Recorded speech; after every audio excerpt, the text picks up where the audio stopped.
I just want to say right at the start of this video, it is not a rant, okay? It's basically my personal opinion. Just because my opinion is different from yours, I'm not saying you're in the wrong. What you get enjoyment from is not the same from me. That is not a personal slight towards you. I'm happy that you're finding fun.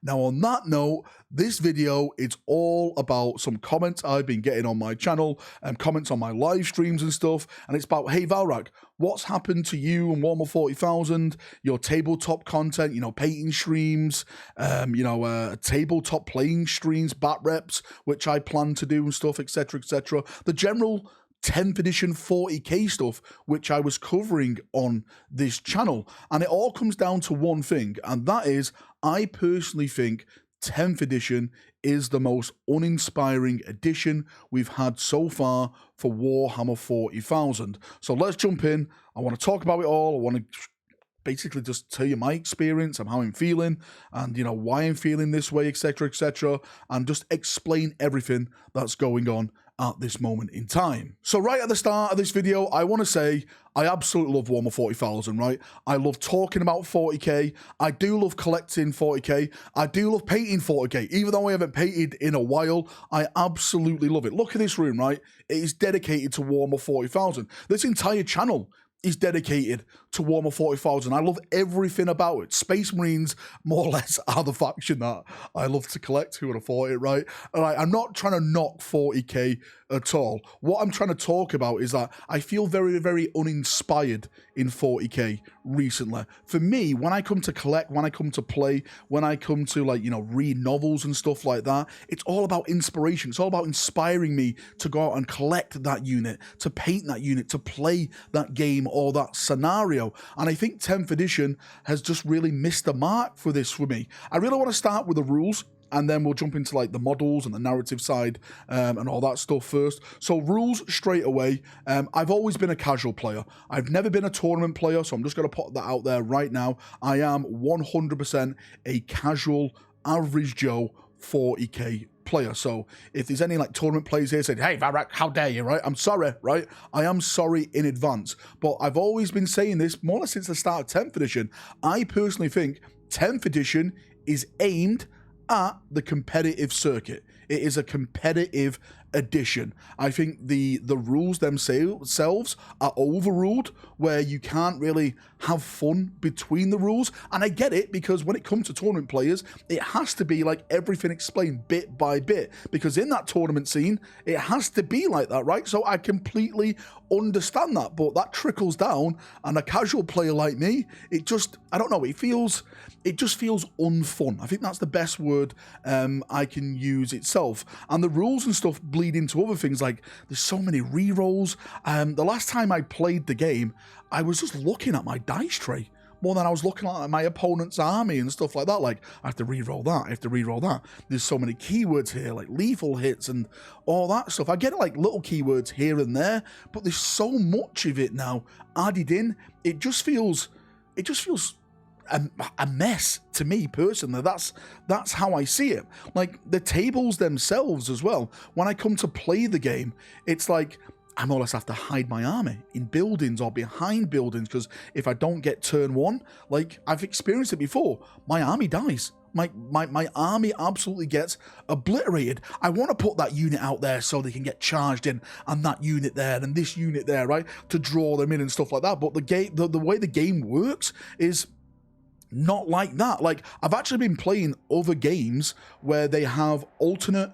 turns, and I have to say, this is the best fun I've had in a long time. I can put like that tank there, I can put that squad of unit there, because if he gets to go this turn, then I can go that turn and maybe draw him in with this unit. Do you know, like that type of stuff? I would absolutely love, right, the 40k developers to go out there and maybe do a alternate turn system in Warhammer 40,000. I know that could be a massive thing, a massive, huge change to a lot of players, or some players will probably hate what they're hearing right now, but why not try it, right? Why not just jump in and try it to see how it goes? And if it is terrible, if it is the worst thing that's ever happened, if it is the worst thing since Perturabo's hairline, right, then just go back to, okay, roll a dice, you go first, or I go first. There's no big issue, right? Actually, there's some games that already have it in 40k, like Kill Team. Kill Team already have it, and apparently for the Kill Team players, it's one of the best games out there.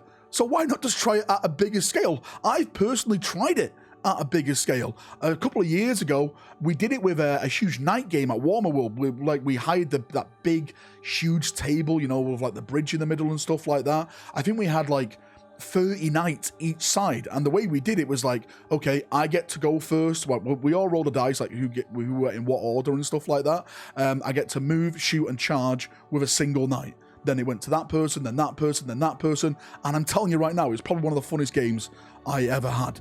But I'm sure there's feedback and stuff, and people are going to get maybe upset with me with that one, but I don't know. I'm just trying to think of ideas to make it a little bit more fun for people like me. Again, I think I've just mentioned the terrain, right? Like the buildings just, it just feels very, very unfun and uninspiring. That's what I'm going to try and get out with the rules, right? It's just a bunch of L-shaped buildings just all scattered across. It just looks like, when you compare it to other games where you have like this narrative board and it just looks gorgeous, right? It looks like fun to play on. I don't really get that from 40k these days. That's what I'm always trying to get at with the actual rules themselves. Again, one of the big things I've mentioned in this video is inspiration to collect, and that comes from more or less the narrative side of things. And I briefly just want to talk about the narrative in Warhammer 40,000, well, 10th edition. This more or less goes back to 8th edition. For me, 8th edition was the best thing in the world because Primarchs were coming back. I'm someone who loves Primarchs coming back. I know there's a lot of people that dislike Primarchs, okay? I get it, right? For me, I love Primarchs. A lot of my friends love Primarchs as well. And where we've got to now in the actual narrative is the Lion coming back. Remember towards the end of 9th edition when like the foil videos were happening and they started and they're like, the lion was, is it the lion? We got the tarot cards and stuff, and then we got the reveal of the lion and it was amazing. Oh my god, Lionel Johnson's back. We got the book The Lion, was it Forest something by I think Mike Brooks, if I'm not mistaken. We got like the ending with Dante meeting Lionel Johnson in the Arcs of Omen books. Angron returned as well. It was like, oh my god, this is it. This is the 10th edition is got to be absolutely rock and roll. It's got to be right. It's got to be biblical, right? It's got to be amazing. And then we go into 10th edition. We have this huge narrative of like, it's the 4th Tyrannic War. It's the biggest invasion we've seen with the Tyranids. Segmentum Pacificus. It's on fire. It's burning. And nothing. Like, we're here right now and it's nothing. It really, like, I want more. Like, where is it, Games Workshop? Like, we've had what was it, the Prior Nexus book where, you know, Vastor's there, Belisarius Call's there, the Silent King is there, apparently Gilliman's heading there, maybe the Lion is going to be going there, but apart from that, it's just absolutely nothing. I think the closest I've got to be inspired about the lore this edition is the arrival of Space Marine 2. I've been playing Space Marine 2 on my channel for the past couple of weeks since it's been out. You know how much I'm loving that game. That is like the more or less the big narrative of pushing forward the lore I've seen when it comes to the Tyranids. So that mainly involves chaos in that as well. I really don't understand what's going on at Games Workshop with the narrative sense. I know Kill Team has been getting a little bit of narrative. I know the latest Dawn of Fire book has just released, and I will be doing a lore breakdown on that hopefully this week once I actually get the story and listen to it, and hopefully there's some big changes in that. But yeah, when it comes to the narrative, I have to say, for someone who follows the narrative a lot and follows the story a lot, again, this edition has just been so lackluster. It's been so uninspiring. I want to paint more Imperial Fist, right? I maybe want to do my Reclaimers of Dawn around this battle or that battle, but I can't because Games Workshop are literally not giving me the inspiration for it, right? If you inspire me, I will build it, right? I will play it. I will paint it. I will put it on the tabletop to try and reenact that. Even though I'm not a fan of the game, I'll try and just put it there and just to have some fun. But the lack of that for me has been probably one of the biggest killers of my inspiration during this edition. And I don't know. I just can't understand it. I actually feel like Black Library itself has had a bit of a a downscale. Like it doesn't feel like the Black Library of old. Maybe that's just me. I would love to get your thoughts on that. Do you think there's a lot of stories coming out this edition, or is something? I don't know. Is something happening? Just, I don't know. Let me know. Maybe I'm looking too much into this, but I just feel like the narrative is just non-existent. Like, give me the Lion meeting Gilliman, right? Give me more about the Lion. Give me more about Gilliman, right? You got these 2 Primarchs of the Imperium that have returned, and it's just silence, absolute silence. And this goes into the last thing, which is models. And I absolutely love models, right? Again, I've got like huge collections of models everywhere. I've got massive piles of shame. I've got an Iron Warrior armor on my desk because I lost a bet to my subscribers, and now I have to play Iron Warriors in like boarded actions and stuff like that, hopefully soon and stuff, to make sure they have fun. I love the models. I think the models are probably the biggest thing that I love about 40k. I just love everything about them. Now I will say that some of the recent releases of certain factions have been a bit bland for me. Like, I'm not really going to get into like the Blood Angel hate, but I understand why a lot of people dislike those models. I was planning to do a Blood Angel army, right? But when I saw the Sanguinary Guard, I was like, nah, it's not really for me. But, you know, you flip that coin on its head and you look at like the releases for the Black Templars, where we've got like the Sword Brethren, the new High Marshal, Grimaldis, just everything. Right, that for me was like, oh my god, this is the second coming of Rogel Dawn himself. This is amazing. You know, I went out, I bought them all, and yeah, it's a fantastic bloody time, right? I love all that type of stuff. So yeah, I understand why a lot of people are upset with some of the model stuff at the moment, but again, it circles around to being inspired.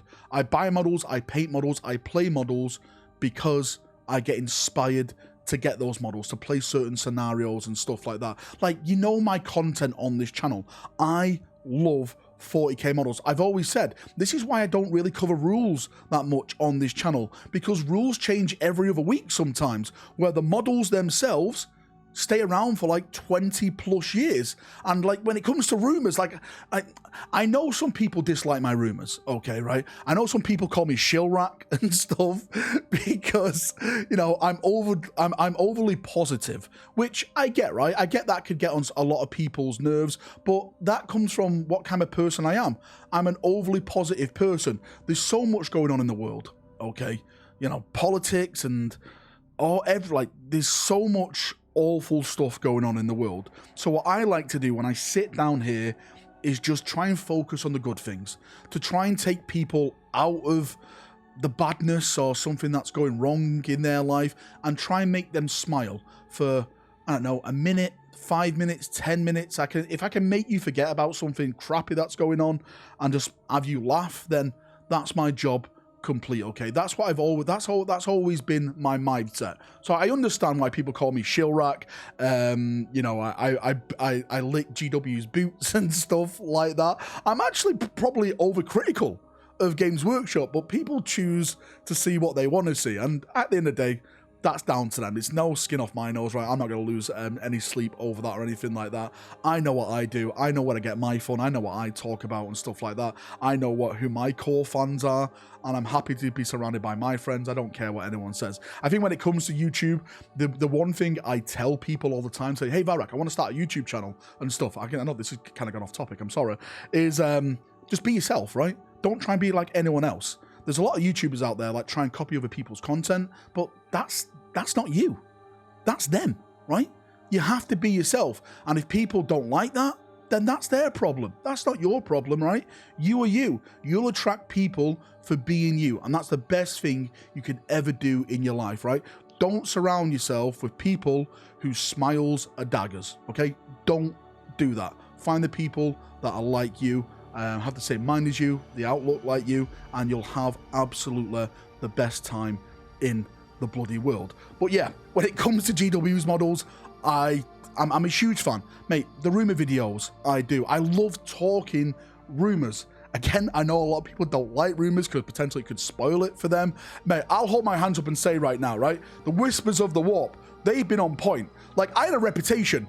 I'm sure I've still got this reputation that Valrak's Rumours are BS. Because rumours are BS. Every rumour is a lie. This is the point when it comes to rumours. You can't trust them at all, right? Because they're simple rumours. They're not facts. They're not leaks. If you have like an image of like, I don't know, Rogel Dawn return and say, hey, look, Rogel Dawn's returning, that's a leak, right? That's not a rumour. That's actual factual. If I hear, I don't know, what have I heard lately?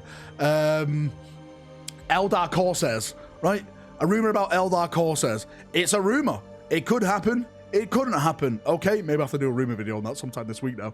But yeah, that's what it is, rumors. I've always enjoyed doing rumors. I've always enjoyed talking and hyping up Games Workshop's products that way because I find it fun. I find it amazing. Like, even before I did this YouTube thing, right? I was sitting across from people at tables talking rumors, right? I'm one of these people that go back to like the old Warseer days with like Hastings, shout out to Hastings and stuff like that. Fayette 212, you know, like all the old school rumor stuff back in the day. I loved all that stuff. And kind of, I brought it into, I kind of have. I've brought it into like a new era of like YouTube rumors, I think, right? And, I get it why some people don't like it, some people do like it, but I enjoy it. I enjoy talking about it. I don't mean to do it to like try and ruin anyone's day, or I don't try and do it to like, you know, spoil anyone or anything like that. I do it simply because I've always enjoyed talking about rumors, and that's not just 40k rumors, like, you know, movies, TV shows, you know, books, everything like that. 40k, non-40k. I've always enjoyed that type of content, but I get it why people don't like that. But yeah, again, we've gone off subject again. How long have I been ranting for now? Wait, this is not a rant. I absolutely love GW's models, but I understand why there is a lot of talk about them. One thing I will say, and this is a big thing actually, probably left it late to actually talk about this, is that the pricing of Games Workshop. Recently, I was disgusted. I'll use the word disgusted when I saw the price of the new Scout Pack. I think it was, what was it? Was it like $80 or something like that? And I know why it's that price, because they put a bunch of tokens in there for Kill Team and stuff to, you know, try and put that price on top of it. I don't agree with that at all, right? I definitely think Games Workshop is got to hit the ceiling. I'm not one of these channels that Games Workshop is about to die, right? Everyone abandon ship kind of thing. I'm not one of that, but I am going to say I think we are hitting the ceiling. I definitely think we are hitting the ceiling when it comes to prices. I think a lot of people are going to start feeling the crunch now of being priced out the hobby. Listen, I love 40k, all right? I absolutely adore 40k. I haven't bought any 40k for me personally over the past 3-4 months. I know I technically bought this, right? That doesn't count because chat bought that for the bet I lost. But personally, it's like I haven't bought anything for me. I've just it's like no. I don't think it's worth it. It feels strange. It really does feel strange for someone who loves the 40k model so much to see some of the prices and just go, no, not for me. And that's me. Like, I don't know how you guys feel about it. It's just, I feel like Games Workshop, when they come out and we look at their financial reports and, you know, they're announcing they've got 60+ million in pure profit, they're increasing the dividends to the shareholders and stuff like that. Sometimes it does feel like a slap in the face, right? It really does sometimes feel like a slap in the face. I've always said, maybe, just maybe, one time they can like just not raise their prices and just keep it at the same level. I think that would be a pretty good thing for the community itself. I don't expect them to lower their prices anytime soon. I know there's going to be a lot of arguments against that, saying, oh, well, the shareholders won't like that. I personally think with the way that Games Workshop's got to be going, I think their licensing is going to be one of their biggest incomes within the next 10 to 15 years. The Amazon stuff, it is happening. Ignore the grifters, by the way. So you should be seeing some big things on that very, very soon. That could bleed over into Warhammer Fantasy if it goes good. I'm not saying the Amazon stuff is going to be good. I'm just saying if it is good, right, then they have the rights then to go into the fantasy stuff, and that's probably more money into GW's pocket and stuff like that. You look at stuff like Space Marine 2, for example, right? Space Marine 2 has been a massive success. We're talking hundreds of millions of pounds in profit when it comes to this game, and GW's got to get a nice bite of that cake, okay?